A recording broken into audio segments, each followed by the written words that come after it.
Madame, monsieur, bonsoir. L'actualité de ce mercredi 11 janvier dans l'Aube, c'est la ruée hivernale vers les magasins d'usine, star incontestable des soldes d'hiver qui s'ouvrent aujourd'hui. Les lève-tôt étaient sur le pied de guerre dès 8 heures. Analyse de ce démarrage très attendu dès le début de ce journal.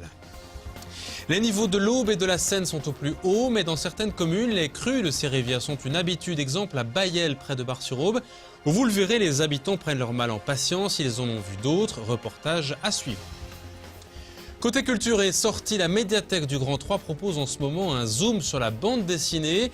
Le 9e art se taille la part belle grâce au dessinateur Steph autour de sa BD Tchaïkovski. Le Conservatoire de Troyes est également partie prenante. Feu d'artifice à Pont-Sainte-Marie, décompte à Saint-Julien-les-Villas et le rideau de fer qui se lève sur les ristournes. Les soldes d'hiver sont lancés depuis 8 heures ce matin, vous le savez. C'est parti pour 5 semaines jusqu'au 14 février. Ce matin, une ristourne supplémentaire de 10% était offerte aux courageux entre 8h et 10h dans les centres de marque et qui attendent ce moment chaque année avec impatience. Cyril Tavernet s'est faufilé parmi les acheteurs. Voyez ce reportage. 7h30, les portes des 110 boutiques de Marc Avenue sont fermées. Une demi-heure avant l'ouverture officielle des soldes, ils sont nombreux à attendre pour acheter des articles soldés entre 30 et 70%. 8 heures, les portes s'ouvrent, la course aux bonnes affaires commence. Selon le directeur du site de Saint-Julien-les-Villas, après une heure d'affluence, 2 fois plus de personnes sont venues à ces soldes par rapport à 2011. Je viens de faire un relevé.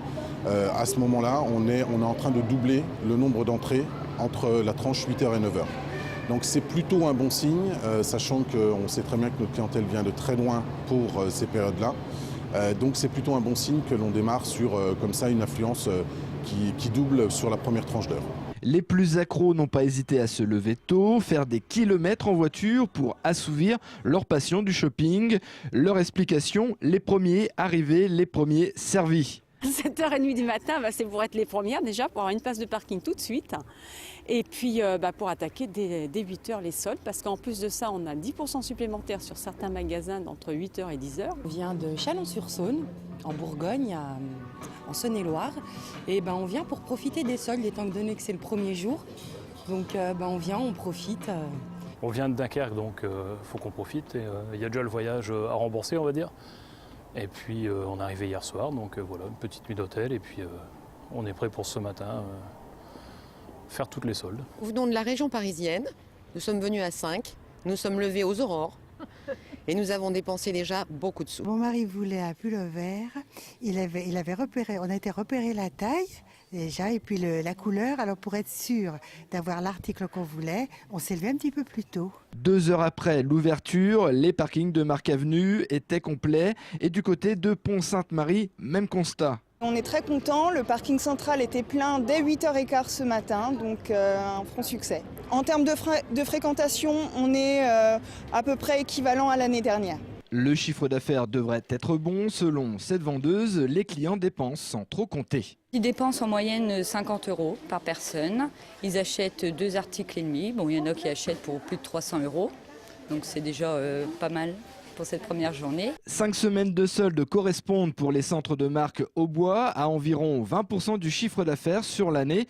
Rendez-vous le 14 février pour faire le bilan de ce cru d'hiver 2012. Et si le textile et l'habillement se partagent la plus grosse part du gâteau, les soldes concernent aussi d'autres produits, comme par exemple le chocolat dans le nouveau site de l'usine C'est Moi Jaco aux Écrevols, par exemple à Pont-Sainte-Marie, tout près du bâtiment de fabrication. Les boîtes se vendent à moitié prix depuis ce matin, de quoi agrémenter le retour chez soi après les achats, avec des escargots pralinés en boîte et autres cerises enrobées. Écoutez les précisions de Valérie Mangin, la gérante du magasin d'usine. De saison, donc évidemment là c'est les soldes, donc nous aussi nous appliquons nos soldes après la saison de Noël, donc on applique 50% sur toutes les boîtes de Noël. Une boîte achetée, une boîte offerte directement, avec des tarifs déjà préférentiels évidemment. Les collections de Noël là, en ce moment, vous avez toutes sortes de choses, toutes sortes de... Pas trop de moulage parce que bon, la saison est passée, quand même vraiment passée, c'est vraiment, on cible vraiment les boîtes pour l'instant. Il y a toutes sortes, il y a des boules pralinées, des boules crème, des opéras, les grands succès, vous avez des escargots, vraiment de toutes sortes de chocolats, divers et variés on va dire. Je dirais vous avez une bonne quarantaine de chocolats différents. Jacot est connu quand même pour ses 2 grosses saisons, une saison de Noël, une saison de Pâques.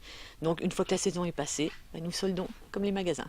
Voilà ce qu'on pouvait dire pour ce début des soldes d'hiver. Loin des achats et des soldes, les habitants de Bailleul, près de Bar-sur-Aube, eux, doivent faire face à un autre afflux, celui de l'eau de la rivière. L'Aube est en ce moment à un niveau plus élevé que la normale suite aux fortes précipitations de ces derniers jours. Une bonne partie des champs avoisinants est sous l'eau, justement cette commune de Bailleul. Mais l'habitude est prise et les habitants font avec et prennent leur mal en patience tant que la rivière reste encore dans son lit. Reportage Aurélie Juigné. Montée de 2 mètres et parfois 2 fois plus large que d'habitude, l'Aube a pris ses aises à Bailleul. Après une année 2011 assez sèche, la rivière n'a pas su absorber les fortes précipitations de décembre et début janvier. Au pied de l'ancienne usine hydroélectrique, l'Aube est vive et la petite plage a disparu. Francis Delaborde habite ici depuis une vingtaine d'années. Il a vu une seule fois la rivière engloutir son jardin. Il n'est pas inquiet. C'est pas catastrophique, quoi. Je veux dire, c'est pas... Personne n'est inondé, c'est que les champs, c'est pas... Donc actuellement, il n'y a plus de culture, il n'y a plus rien, donc il n'y a pas de dégâts, il n'y a aucun dégât occasionné par la montée des eaux, quoi. Oui, elle est haute, mais c'est pas extraordinaire, on a déjà vu plus haut. Il y a encore de la marche avant de noyer, hein. Seuls inconvénients, les déchets répandus par la rivière et le tout à l'égout, trop plein dans certains quartiers. Mais même quand leurs choux ont les pieds dans l'eau, les habitants prennent cette crue avec philosophie. Rien d'inquiétant, nous on a la chance que l'eau ne court pas. C'est la nappe qui monte, l'eau reste claire, comme vous pouvez le regarder. C'est pas un souci. Non, puis on est d'ici, je veux dire, on est né ici, on sait ce qui se passe, on connaît les niveaux. Au jour d'aujourd'hui, maintenant tout le monde s'alerte, tout le monde a peur pour un rien, c'est le gros souci. Hein. Bon. Je vais même vous dire, dans le temps où tout le monde sortait, c'était la rigolade du soir. Hein. Bon, voilà. Pourtant, Bailleul fait partie d'une zone à risque en termes d'inondation. Comme 134 autres communes du département, elle doit établir un plan de sauvegarde communal. C'est une obligation de la préfecture. Ce plan précise la marche à suivre en cas de risque majeur. Il sera voté au prochain conseil municipal d'ici mi-février. Donc, même s'il y a d'autres inondations au printemps, comme le pressent le maire, les autorités sont parées. Il risque d'en avoir une, hein, c'est sûr, mais nous, on a toutes nos précautions prises voilà, pour accueillir les personnes en difficulté. On a prévu tout ce qu'il fallait. Il y aura, pour prévenir les gens, il y aura la sirène, des porte-voix, il y a des personnes désignées pour prévenir les gens. Là, on est vraiment, pas à 100%, mais non, on ne sera pas pris au dépourvu. Aujourd'hui, seuls un chemin et une route sont bloqués depuis début janvier. D'après Météo France, il pleut en moyenne moitié plus dans le sud-est du département qu'ailleurs dans l'Aube. Mais aujourd'hui, comme partout, la décrue est amorcée. Les risques sont donc amoindris et l'indice de vigilance est repassé au vert. Voilà une crue qui ne fait pas de vagues, c'est le moins qu'on puisse dire. En ce début d'année, la galette des rois donne lieu à de multiples moments de convivialité. Et les seniors ne sont pas en reste. Mardi après-midi, et l'espace argent s'est transformé en piste de danse. Vous le voyez, très animé pour une centaine d'aînés troyens à l'occasion de l'épiphanie et des vœux du service des aînés. Ambiance détendue donc pour commencer 2012. Elisabeth Philippon est adjointe au maire chargée des affaires sociales à Troyes. Et elle revient sur le sens de ces animations festives avec Cyril Tavernet. Près de 400 aînés troyens sont présents à l'espace Argence pour faire la fête et déguster la fameuse galette des rois. C'est aussi la façon pour la ville de Troyes de leur souhaiter une très belle année, une bonne année, et puis qu'ils puissent avoir des journées bien remplies en venant adhérer au dispositif, en venant participer à des activités culturelles, sportives et intellectuelles. Aujourd'hui donc, c'est la danse. C'est la danse qui est vraiment une activité très, très prisée par les aînés et toutes les danses sont vraiment prises tout de suite pour faire la fête. Et à quelques mètres de l'espace Argence, une nouvelle exposition est proposée depuis lundi à la médiathèque du Grand Troyes. Elle met l'aquarelliste au bois de bande dessinée Steph en valeur. Il a publié l'an dernier pour ses planches pour retracer l'histoire de son compositeur favori, Tchaïkovski. L'exposition raconte la genèse de son travail de création avec la collaboration d'une autre institution, le Conservatoire de Troyes. Aurélie Juigné a visité pour nous cette toute jeune exposition originale. Ce ne sont pas des illustrations, mais bien des vignettes de bandes dessinées. Elles sont extraites de la dernière œuvre du dessinateur Stef, consacrée au compositeur russe Tchaïkovski. Stef a utilisé la technique de l'aquarelle. Il a peint cette histoire image par image et non par page ou planche. Un processus assez original pour une bande dessinée. J'ai travaillé cette bande dessinée de façon originale entre guillemets, puisque j'ai choisi l'aquarelle. L'aquarelle directe, c'est-à-dire que vous dessinez au crayon, vous réalisez la couleur, mais il n'y a pas de traits de contour des personnages ou des décors. On dessine directement en peinture.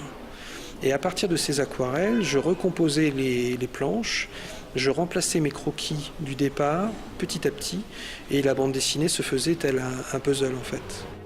Un cheminement particulier, expliqué en 16 panneaux complémentaires.